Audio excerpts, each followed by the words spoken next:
Hi there, Year 3. It's time for the second part of Grubby Gertrude. So we're going to find out what it is that she could not have been expecting. Remember, she's rummaging in her pile of dirt and muck. What has she found? Let's have a look. Lying in her filthy bed that night, between sheets that were slimy with grime, Gertrude noticed something moving around in the mucky darkness. Surely the girl's mind was playing tricks on her. Was she dreaming? "Bog off," she called, just in case there really was something hiding down there. Whatever it was moved again. The smaller bits of rubbish on the grot surface rustled as something swam underneath.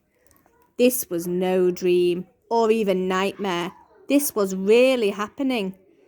There was something living under the rubbish in Grubby Gertrude's bedroom. Could it be a rat? No, this thing seemed too big to be a rat. A giant cockroach, perhaps? No, it didn't scuttle like a cockroach. Surely not a deadly snake? No, this thing didn't hiss. It growled. Grrr. There was only one explanation. This was some other kind of creature. A creature that had hatched out of the murky depths of the girl's muck. A creature previously unknown to humankind. In a desperate attempt to keep the thing at bay, Gertrude bounced on her bed until she reached high enough to leap up onto the top of her wardrobe. There she had stockpiled some grot for a special occasion. No matter, she needed it this instant. With all her might, she threw down some half-empty yogurt pots, a stash of pepperoni pizza crusts, and a bag of elephant dung that she had collected on a school visit to the zoo. Next, Gertrude threw herself off the wardrobe to land heavily on top of her new pile of rubbish, trying to squash the thing underneath. Little did the girl know that all she really was doing was feeding the creature. Oh my goodness, what is this creature? After stamping about for a while, Gertrude had to lie down on her bed once more. Exhausted, she closed her eyes.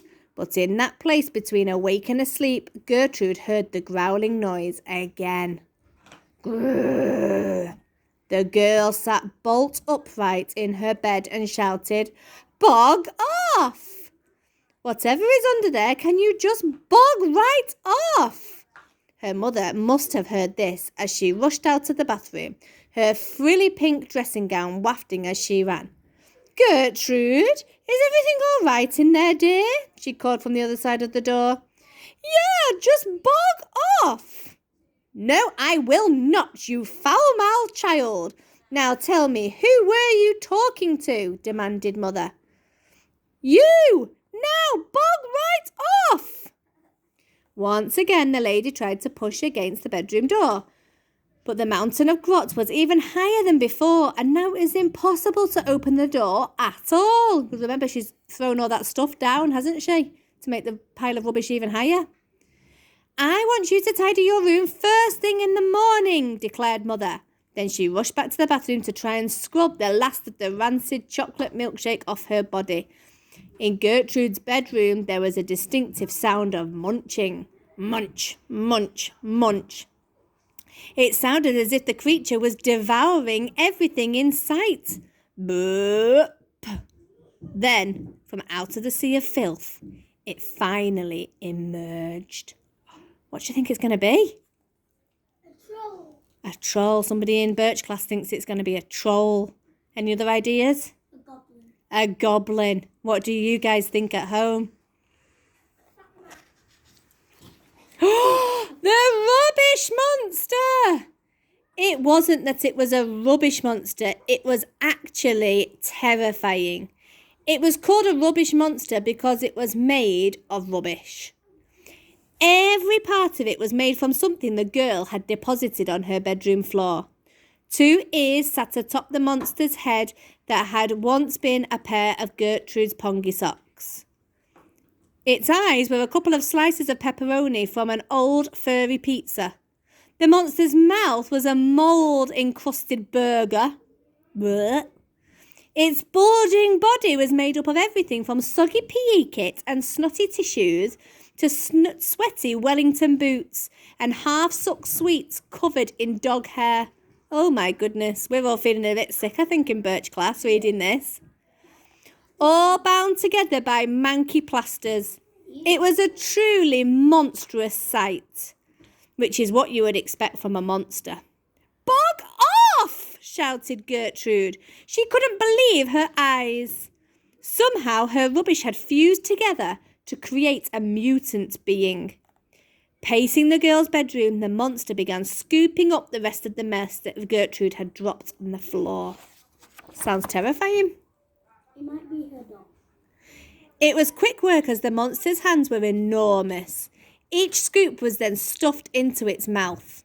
Old damp magazines, dog-chewed slippers, withered balloons, a long-forgotten dolly and dirty socks. Mouthfuls and mouthfuls of dirty socks. The monster loved Gertrude's dirty socks. As it ate and ate and ate and ate, it grew at an incredible rate. In no time at all, the monster was so big its head hit the ceiling. Boink! Carry on eating, monster, ordered Gertrude, a smug smile spreading across her grubby face, because she had realised something. Her mother had told her to tidy her room thousands of times. Now a monster was doing it for her. In no time at all, the room was perfectly clean and tidy. Finally, you could see the carpet again, and now that the monster had cleared her bedroom, Gertrude could start filling it with rubbish all over again. Thank you so much, she said. You may kindly bog off now. But the monster didn't go. Oh no, it still looked hungry. It turned to face the girl. Its gruesome pepperoni eyes focused directly on Gertrude. No, she pleaded as it advanced towards her. That the monster moved so slowly made it all the more terrifying. Plod, plod, plod. Bog off, she shouted.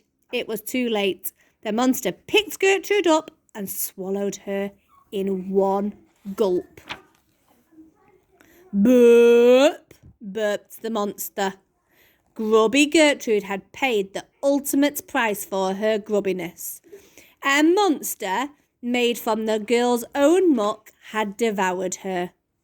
So next time a grown-up tells you to tidy your room, just do it, or this may happen to you. I don't want that happening. No, somebody in Birch class does not want that to happen. So I think he's going to tidy his room. How about you guys? Are you going to keep your bedrooms nice and tidy now? Yeah, so you don't end up like Grubby Gertrude. Okay, I hope you enjoyed that story, Year 3. And I hope you can join us again tomorrow. Bye, everyone. Bye.